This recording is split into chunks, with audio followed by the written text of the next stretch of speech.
Amina kwa miri petaro na mambo mtasa. Yesu ndio chokwadi. Yesu zanitata wala ndio chokwadi. Yesu chakone moto.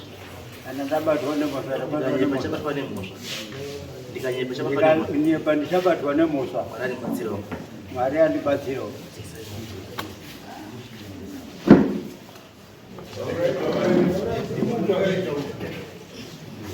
Zita rangu ndini Elias Bobo. Ndine nyaya yaro zina na pasi pangoja na ana wakapondwa wakauraiwa mukadzi wangu. Zina akauraya mukadzi wangu ndakutaura chokwadi chiri pachena manje. Tochidai kune ngozi yaDevi pasi panozha yakanzi ni mambo Bobo izouya nevanhu vari kubudirwawo yaDevi takura mazita evanhu uzonope madzisabhuku aendese kunopiwa vanhu vacho vane mhosva. Tikauya pano tikasvika pano uyo haana kuatenda sabhuku wake uripo right samanisi wakabhuka nyamusi wauya akutaura kuti Elias wakandimhangarira asi vanhu vakanzi ngauye wateerere ngozi yaDevi nemaurayirwo akaita mukatipa mukosanjera pano. Mukosanjera akaverifya wamwe wakataurirwa zvawakataurirwa munomu wariko wacho wane gurupu iro riri mukomana. Saka nhasi ndiye auya kondiripota kuti wakandimhangarira.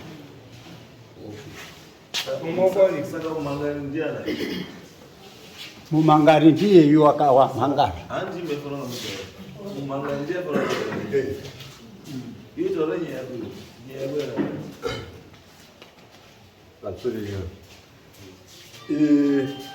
Inhawu yakangu yakaitirwa ndiya Douglas Chinzou. Ini ndaikumirira nhau yaAnanias Chinzou ndibaba wangu. Zvinhu zvakaitika muhondo ini achitori mudiki sana pabere kwangu. Baba wacho akafa. Ndio wasarauta baba hivi. Ndini mwana wacho uripo. Zvemu mushabe ndio wasarauta baba. Hakuchina wangu. Pasina baba. Hakuchina wakuru wako ere. Wakuru vari pasi vanenge vasure mumhuri medu. Chete uripo. Zvinhu zvakaitika nguva yehondo vakazi pati munhu akawaire mudzindiko akazi vakaria nguva yehondo ungozwo zviri kungotaurwawo kundizo zvakafamba sei zvakadidini inapachangodini zvandoziva ba aiwa ini pandarianesa nepepa randakanaro ka handangonyoresa apa tika ndisizoti kuti Lada kubva ndikubvisa pepa randinaro nemo.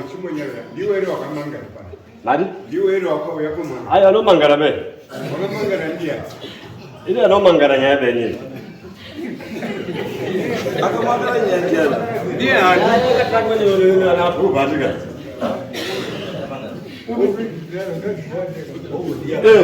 Nditakamangara Saka panyu manyere sendeta nesamaiza ndipo ndipo kurikira basi kuyi. Takanzi ndimambo pano musi wa 22. Nyoresai masamanisi, teererai mazita engozi yaDevi pasi iri kubuda.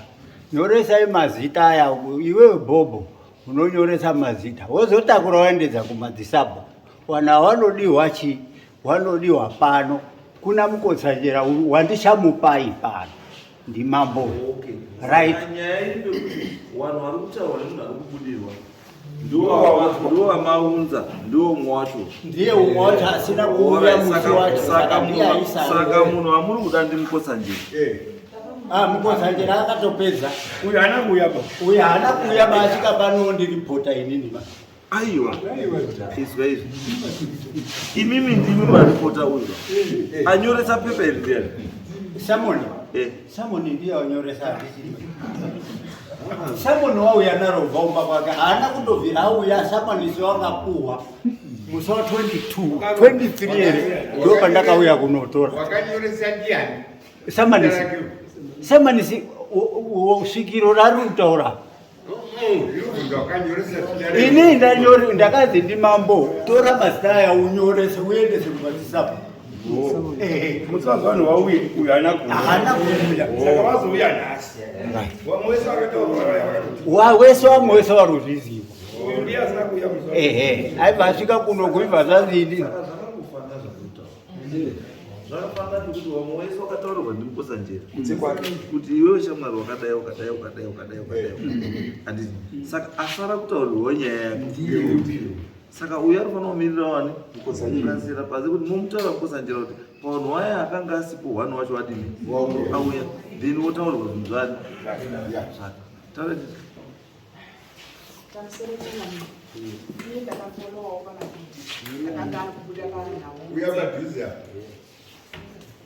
pamusoro ichangamira ndiri Virginia Marara ndaifolowo pamavidhiyo akanga ari kuitwa panapa panhau dzaDavid Pastanoje randanzwa pabudawo zita ramai vangu saka ndakabva ndasheedza mama wangu kwachiota kuti mama uyai tiende kwaMambo Mutasi tinzwewo tiri pamwe chete newangu nekuti zita rabuda makanga muriwo chimbwika saka mai mauyo